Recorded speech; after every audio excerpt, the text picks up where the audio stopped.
all of these comic books that I purchased a year ago have lost all of their value. Did I do it right?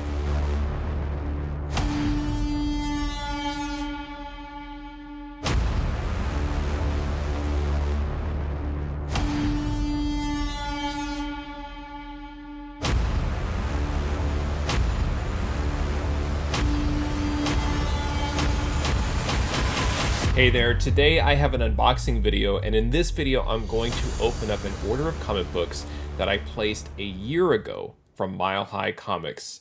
Yeah, I do this sometimes where I leave orders unopened, and I placed this order with Mile High Comics back in around August of 2022. And when I placed the order, I was of a particular mindset looking for comics related to upcoming MCU projects, movies, TV shows, and so forth. And I've really kind of changed my whole attitude and buying strategy related to that. But I think what's interesting is to kind of go back a year ago and look at some of the books that I was targeting. And then I think even more interesting than that, if you'll stay to the end of this video, I'll show you what I paid for these books and compare the prices to today's raw book fair market values. And if I were to get these books graded, have the graded values held up or have they come down? And I know the intro was a bit sarcastic, but I do see a lot of these, like the sky is falling, the market is crashing types of videos. And I know it's to get clicks and it's to get attention. And I'd rather just look at the data itself. And I think that it'll be surprising to see just how well these books have held up, or if they have in fact completely tumbled and fallen off of people's radar. I think that some of the characters that I targeted are still very interesting, regardless of the MCU. But still, for me, it's all about value. So let's open up this order from Mile High Comics. I'll show you the books that I picked up, and I'll let you know kind of what I was thinking at the time when I ordered these books, to help explain why I ended up targeting them and ultimately buying them. So let's go ahead and open up this order from Mile High Comics from the summer of 2022. All right, here is that order that I placed from Mile High Comics, sent via FedEx in this FedEx padded envelope. I always choose FedEx at checkout once I unlock free shipping. It's no additional charge to choose FedEx over USPS, so I always pick FedEx. I've had no problems with them. So let's go ahead and open this up.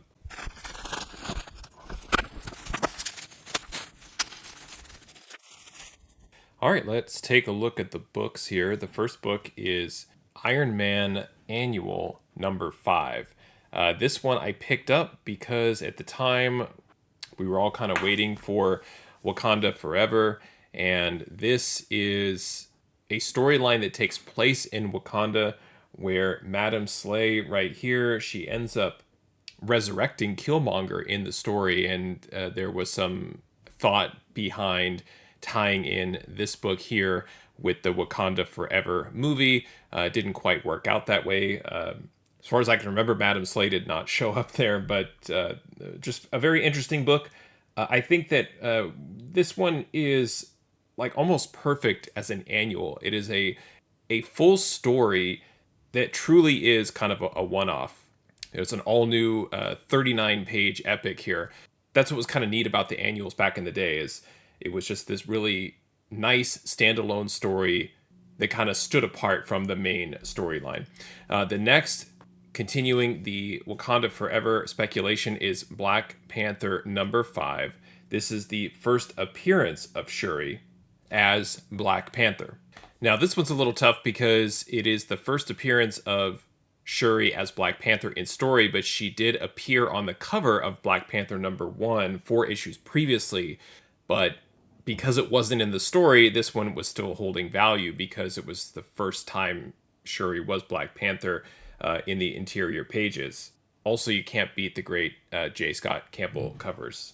Breaking away from the MCU just for a moment, this is Star Wars number 10. This is from Dark Horse Comics, and this book was interesting because it is the first appearance of Sharad Het, who later becomes Darth Krayt.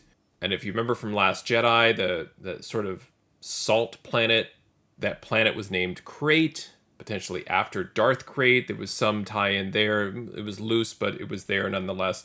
But Darth Krayt is a player in the comics, and this is the first appearance of the character that becomes ultimately Darth Krayt. And this was one of those random books that kind of popped on Mile High Comics one day and has a lot of sneaky value in high grade. Back to the MCU speculation, we have Hercules #1. This is the first solo series of Hercules, featuring a great cover by Bob Layton. And there was rumor that Hercules was going to show up at some point in Thor Love and Thunder. If you stuck around for the post-credits scene, he did make a very, very brief appearance, hinting that he may be in future MCU projects. And if you can't afford the first appearance of Hercules, or the second, or the third, or the fourth, or the fifth, you can always look at a character's first solo series, as that does carry some significance in the comic book collecting community. And the last book here is She-Hulk 22, great cover by Mike Deodato Jr. And this book has significance because this is the first appearance of Jacinda, who is a Skrull that disguises herself as Jennifer Walters.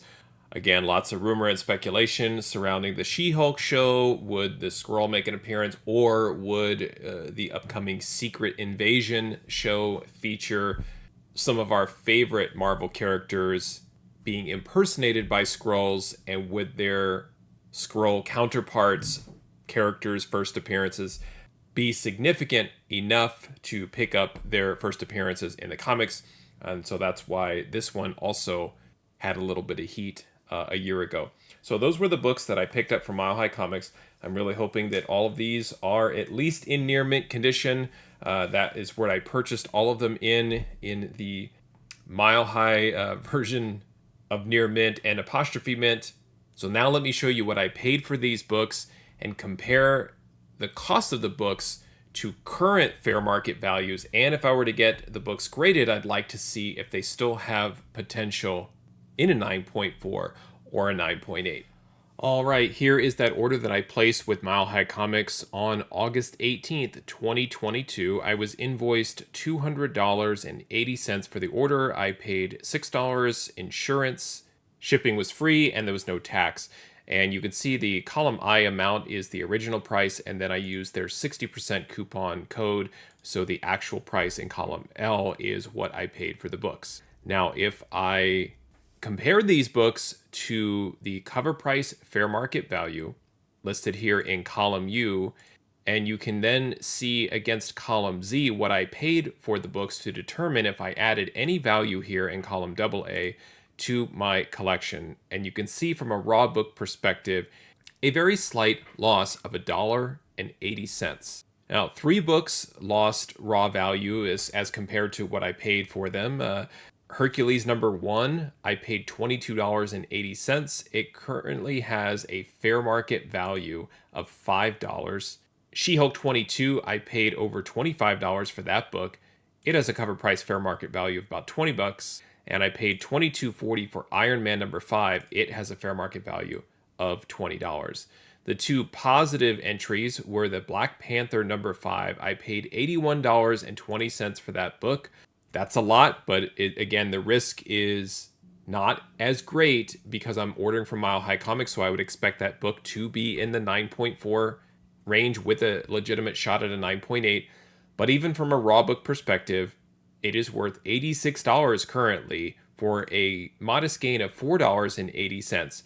The big winner here is Star Wars #10. I purchased for $49.20, holding strong today at $68 for an $18.80 raw book value add. So really not too bad, kind of a break-even situation. So this is looking at the price that I paid a year ago to today's values. It's not that big of a crash or correction as you would think on these. They're pretty much holding their value, which is nice. Now, I would also like to see if these books were sent out for professional grading, then would I be looking at adding potentially even more value to my collection? So let's go back for a moment, and we're going to plug in the value of near mint, which is 9.4, and take a look at the CGC value of these books in a 9.4.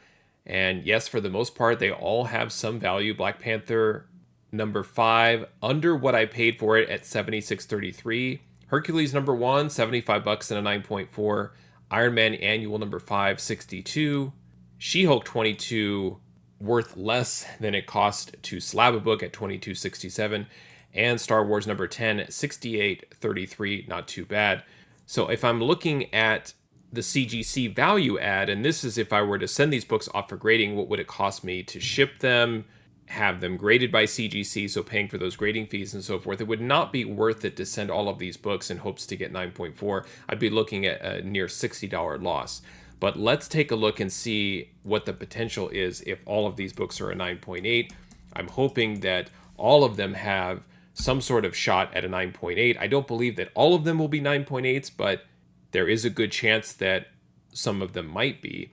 And you can see here, once we add in the 9.8, this is where the values really take off for some of the books. Black Panther number 5, almost $200 in a 9.8. So although I paid over $80 to acquire the book, there is that potential for the 9.8, but specifically from Mile High Comics, their modern books are closer to 9.8, whereas if you start to go backwards to copper, bronze, and of course silver, and you're ordering near mint, that's where it tends to lean more towards like an 8.5, a VFNM. You're not really quite getting the 9.4 specifically as you go back in time.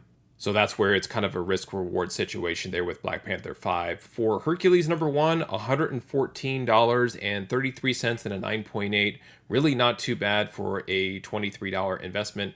Iron Man Annual at $90. Again, $22, $23 there. So a nice value add on that potentially. She-Hulk 22, I think that was probably the biggest loser in terms of speculation. I don't believe there's any spec that a She-Hulk scroll is going to appear in Secret Invasion. You never know, but I don't really think that's the direction that they're going. $65 for that book in a 9.8. The big book here, again, not tied to Marvel or any MCU or even really Star Wars projects. It's just for the love of Star Wars and I guess the love of Darth Crate.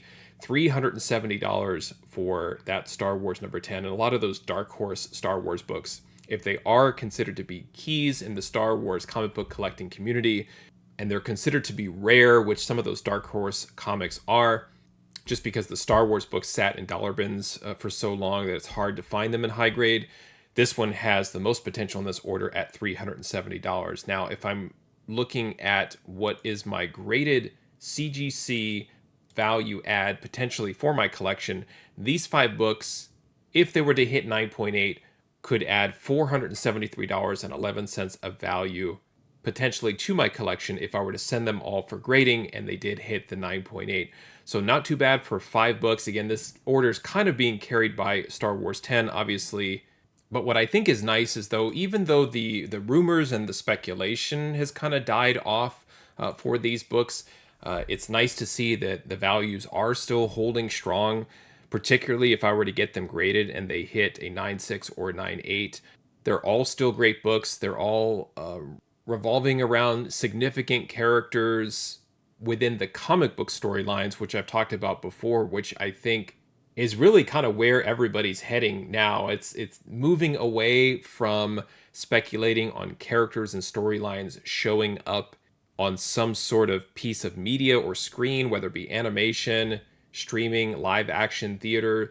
I think that people are starting to look at actual comic book storylines and seeing where characters and stories are going to pop up or be reused. And I think that even the writers as well are starting to be a little bit more creative with current modern storylines where they're picking characters that have maybe been minor players in the past and breathing new life into them. You can think of the more recent Spider-Boy potential revelation of the identity there.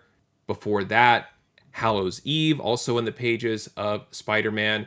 And you're seeing more, I think, creativity around character development or character reuse within the comic books themselves and the comic book storylines, which is kind of what we all grew up on and what we'd appreciate more so than, hey, I'm going to introduce a character and we're going to get that character up on the big screen. So you may want to spec on that, or speculation that these minor characters will sort of blossom into bigger players in other various forms of media.